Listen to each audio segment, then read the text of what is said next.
Hello YouTube. This week I've got the keys to a 2019 Toyota Corolla hatchback. Let's take a look.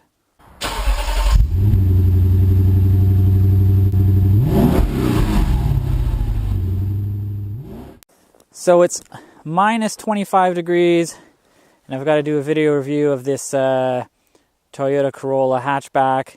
So I'm a little bit cold, but let's get through it. This is really sporty color, looks really great. This is the XSE, so it's loaded. It's got a 2-liter 4-cylinder engine, and this has got an automatic transmission. It's actually a CVT transmission with paddle shifters, a kind of a fake 10-speed.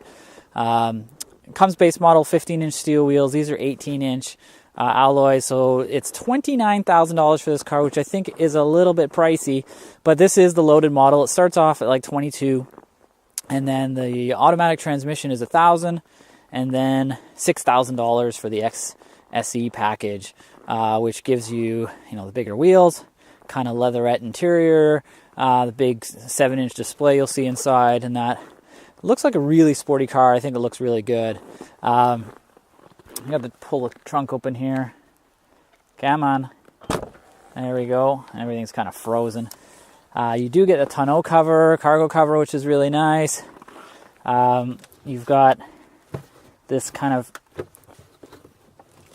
you got your spare tire underneath here. So it's pretty high. The trunk isn't massive, but it's a good depth, typical of a hatchback. If you pull this off, and you'll see this is actually a pretty big cover, and make sure I can get this off the right way. And then you can flip these seats down with just a flick there and a flick there. And it's not perfectly flat. It goes up a little bit, but it's pretty close to flat. So typical of most hatchbacks. I'll put this back and then we'll go around the front because it is very cold.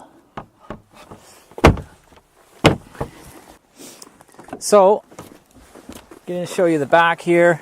You get those flat seats, and the headrests also, they flop down, as you can see, which gives you better visibility out the back.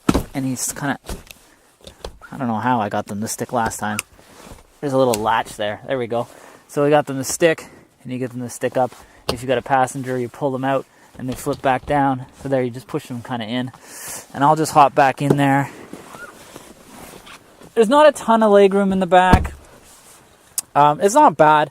I'm like 5'8". This is my driving position right here. And you can see I do have, 3 inches, 4 inches, 3 inches, I guess, of space. A couple of map pockets back here. There isn't much back here. You got power windows, cup holder. Not really much. I mean, it's a compact sedan. It's a compact hatchback. Floor mat here is a nice rubber floor mat, but it does look kind of cheap with the way it connects together. But anyways, that's just an accessory over top of the carpet there. This is what the dash looks like. It's pretty nice up front. Let's go up front and take a closer look at that. These seats here, this is not real leather. It's kind of like a leatherette kind of seat. They are powered, which is nice. I mean, this is $29,000. The one thing missing from this car, though, for $29,000, I think, is the sunroof. So no sunroof for $29,000. That's a quite interesting decision that Toyota made there. There is no automatic dimming rear view mirror either. It's the old manual flips thing, and my wife really hates that. I don't know why. I think it's not a big deal, but that's kind of a missing thing. And I don't even like sunroofs, but I just think as somebody that's been reviewing cars for a long time, I kind of know what people want, and a lot of people want a sunroof. Anyways, dual zone, automatic climate control, heated seats, high and low setting for both seats. I'm going to turn this auto climate off because the fan is loud. There is a QI charger for your phone down there, and most phones will fit. My Samsung S8 Plus fits in there. It's got a brake hold button as well as a electronic parking brake. Sport mode and traction control to turn off down here.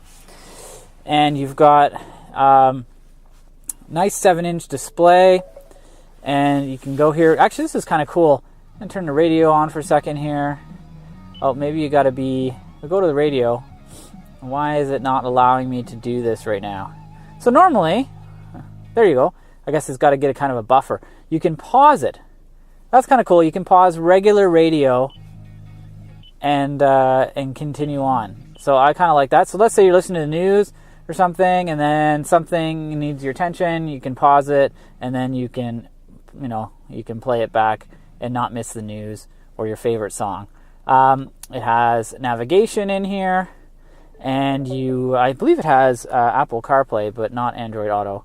So I can't really test it because I don't have an iPhone.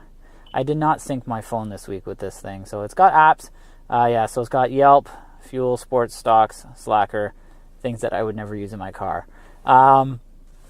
It's got a couple cup holders here, center armrest with a power outlet and a USB plug in it as well. It's got that engine start stop button, so keyless entry, keyless start, which pretty much everything is kind of coming with nowadays. Heated steering wheel, which I'm loving. You can see here it's minus 20 right now. It was minus 25 earlier, and now it's minus 20, it says on here, but with the wind chill, it's still pretty damn cold. Nice display. You can kind of flip through here, and you can see distance to empty and average fuel and a whole bunch of stuff, and you can see your navigation and your radio and your trip and a whole bunch of kind of things in here. It's got lane keep assist. It's got radar cruise. It's got safety, all the safety systems, the Toyota Safety Sense. It's got blind spot monitoring, and so it's got these paddle shifters here, up and down as well. Automatic headlights. It's got I don't think it has automatic wipers. No, I don't think it has automatic wipers, but it has a rear wiper and then, of course, a squirt for the rear and a squirt for the front. It does have automatic high beams. To activate automatic high beams, switch the headlights to high beams. So you switch that, and then you've got automatic high beams, which is really nice to have as well.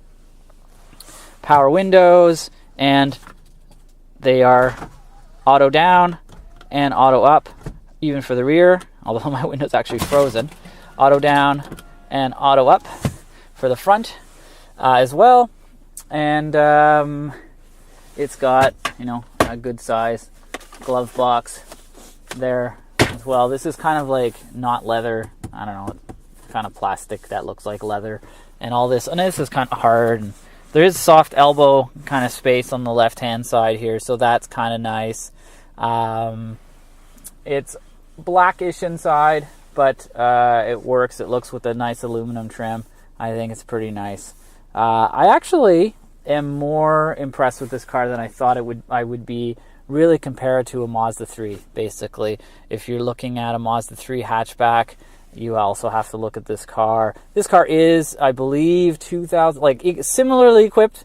If you load them up, this car is about $2,000 more than the Mazda, and that could be an issue, I guess. But remember that typically, I can't say that's for sure, typically Toyotas hold their value longer. So if you're going to they're going to sell it in 3 or 4 years, or 5, 6 years even, your Toyota will probably be worth more in the end. So there is that. Not necessarily 100% true, but that's the way it usually goes. And I think that's it for the interior. So let's take it for a drive. So you accelerate up to speed.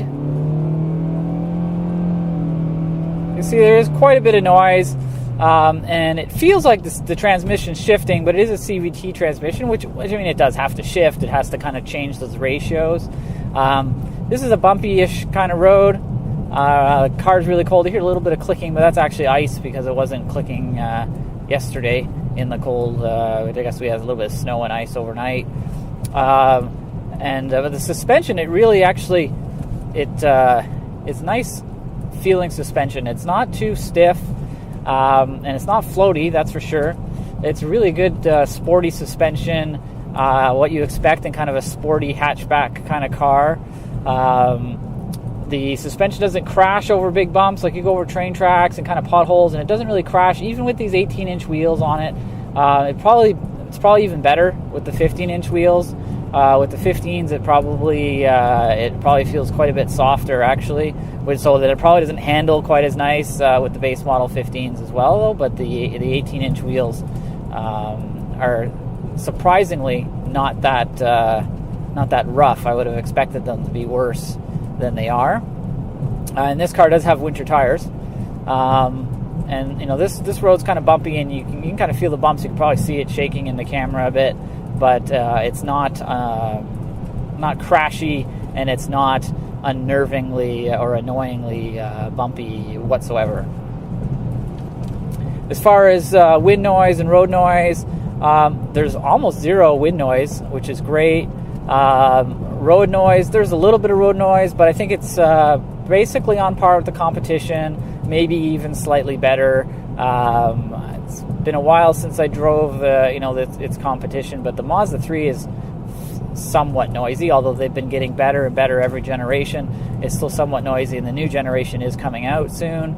But this one is pretty darn quiet. The Corolla has always been kind of one of the quieter compact sedans, and now that they've got the hatchback for us, it is also pretty quiet. Well, there you have it, the 2019 Toyota Corolla hatchback.